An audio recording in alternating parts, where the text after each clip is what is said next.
Hello everyone! So for today's video, ituturo ko po sa inyo kung ano ang mga setup or mga features sa YouTube sa ating cellphone. So kung bago ka pa lang dito sa aking channel, i-click mo na ang subscribe button pati na rin ang notification bell kasi nag-upload ako dito ng mga tips and tutorials na pwede nating matutunan at pwede nating magamit. So let's start!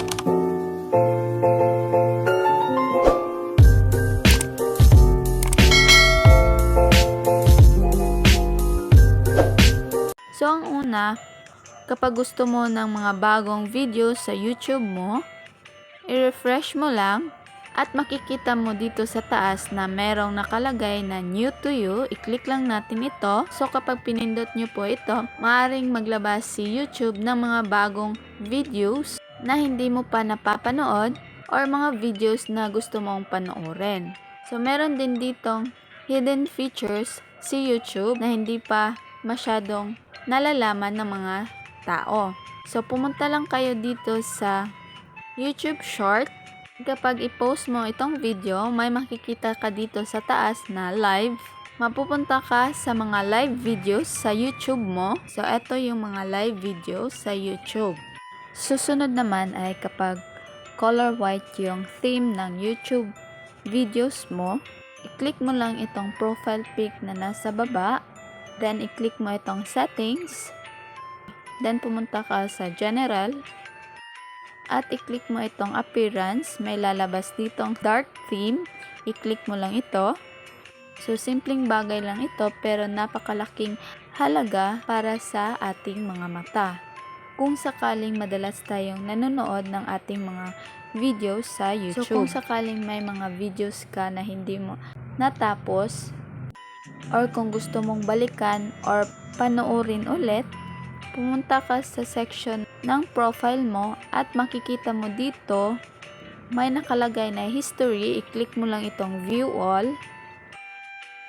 at dito makikita mo lahat ng mga video histories na pinanood mo, mapa YouTube videos man yan or YouTube short. Makikita mo dito kapag hindi pa full yung red na nasa baba, ito ibig sabihin hindi mo pa ito natapos panoorin.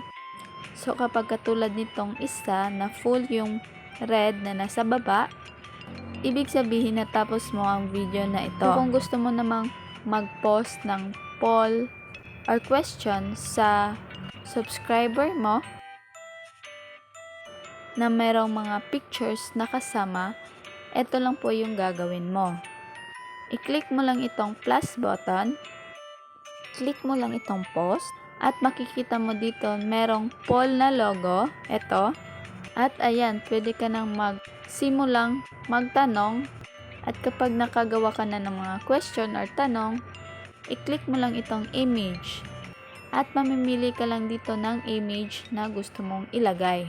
At ayan, kapag tapos na, pwede mo rin itong lagyan ng caption kung ano yung gusto mong ilagay sa option 1 or option 2. Then kapag ganyan, i-click mo lang itong post.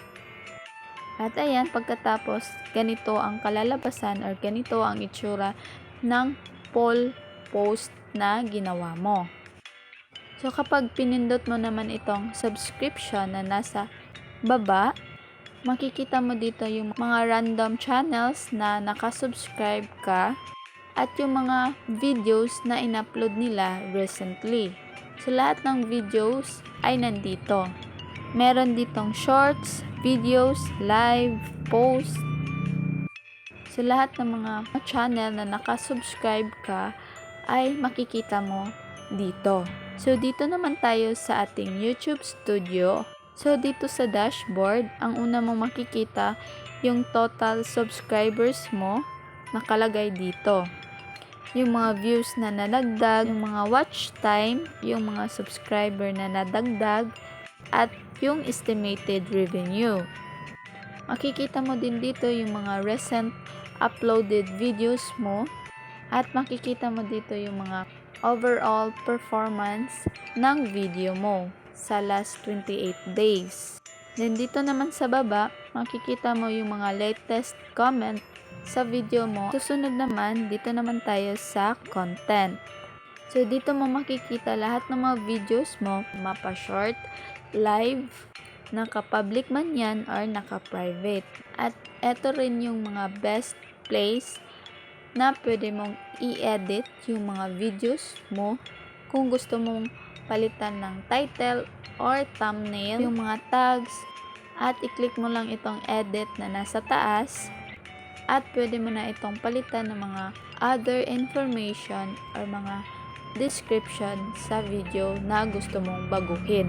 Pwede mo rin itong kunin yung links sa video mo, i-click mo lang itong share and then copy link and then ayan, makakopy mo na yung video link sa YouTube mo.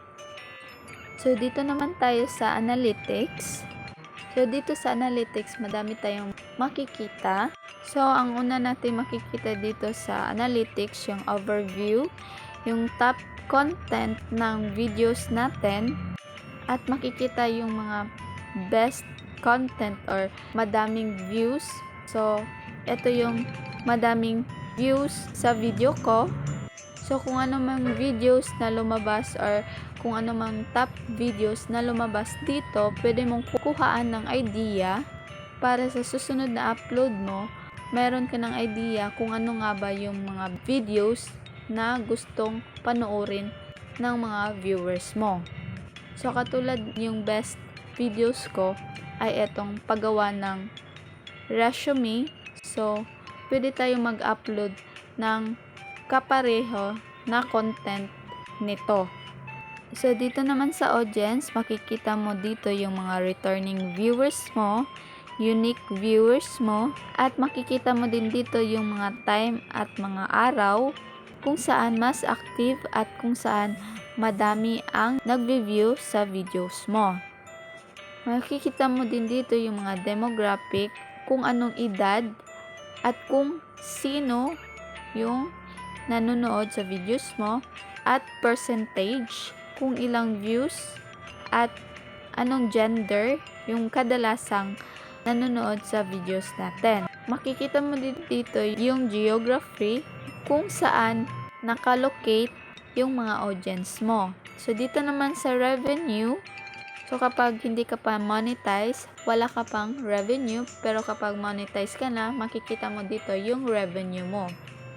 So, makikita mo dito yung estimated revenue mo in the last 28 days. Then, dito naman tayo sa comments. So, dito makikita mo yung recently comments sa lahat ng videos mo. At ang kagandahan nito, kompleto na kasi merong filter dito. Pwede mong i-check yung mga comments na na-replyan mo na or yung hindi mo pa na-replyan. I-click mo lang itong I haven't responded or I responded. Meron din ditong responses with new replies. Makikita mo din dito yung mga nagtatanong na nagko-comment sa video mo. So, ayan, katulad nito, pwede natin itong replyan or pwede natin itong bigyan ng heart reaction. And then, dito sa earn button, ito yung last sa YouTube Studio. Again, kapag hindi ka pa monetize, wala ka pang earn button. Pero kapag naka-monetize ka na, may lalabas dito na earn sa baba. So, makikita natin dito yung mga lumalabas sa Google AdSense. So, pwede ka nang hindi pumunta sa AdSense at pwede mo nang tingnan dito kung magkano ba yung mga estimated revenue or earnings mo this month. At kung sakaling gusto mo nang magpalit ng profile picture mo sa iyong YouTube channel or kahit anong information sa YouTube mo, puntahan mo lang itong picture na nasa taas at pindutin mo itong edit or lapis na sign or logo. At ayan na, ito na yung edit channel. Pwede mo nang i-edit katulad ng banner, channel name, handle, description, links, at description. And dito sa baba, merong For You section. Pwede mo itong i-on at i-off. So, ito po yung mga videos na makikita sa unahan ng ating channel na pwedeng isuggest ni YouTube na maaring hindi pa napapanood ng ating mga viewers or pwedeng magustuhan ng mga viewers mo. So yan lang po ang mga YouTube settings at YouTube features sa cellphone natin na kailangan mong malaman. So dito na lang po nagtatapos yung ating video. Sana ay may natutunan kayo. So kung nagustuhan nyo ang aking video, please don't forget to like, share, comment, and subscribe for more tips and tutorials. Thank you for watching. God bless and bye-bye!